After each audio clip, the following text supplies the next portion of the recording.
Bonjour à tous, aujourd'hui je vais vous présenter un extrait d'un livre du général Pierre de Villiers paru aux éditions Pluriel et qui traite de la manière de servir de nos soldats.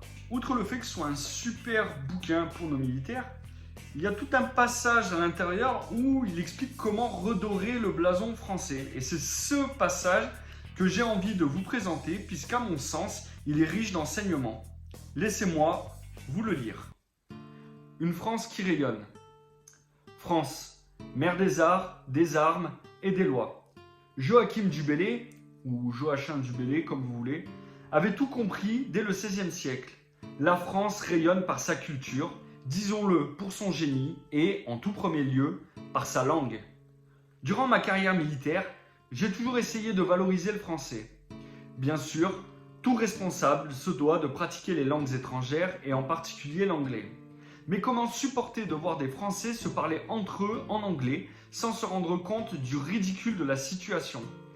Combien de temps va-t-on se laisser imposer dans les organisations internationales la suppression du français alors que c'est, par exemple, la deuxième langue officielle de l'OTAN? Dans ce combat pour le français, nous ne sommes pas seuls. De nombreux pays sont ravis de voir notre langue résister à l'impérialisme de l'anglais. Nous ne devons pas être les rentiers de notre culture, mais la faire vivre et en exalter la richesse dans toutes ses disciplines.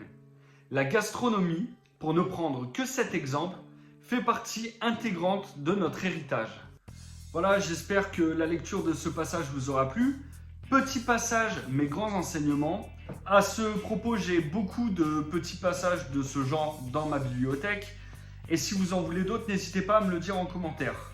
N'hésitez pas aussi à vous abonner, à lâcher un like et à partager mes vidéos au plus grand nombre pour que les traditions françaises et les valeurs de notre beau pays puissent perdurer. Je vous dis à très bientôt. À la voyure!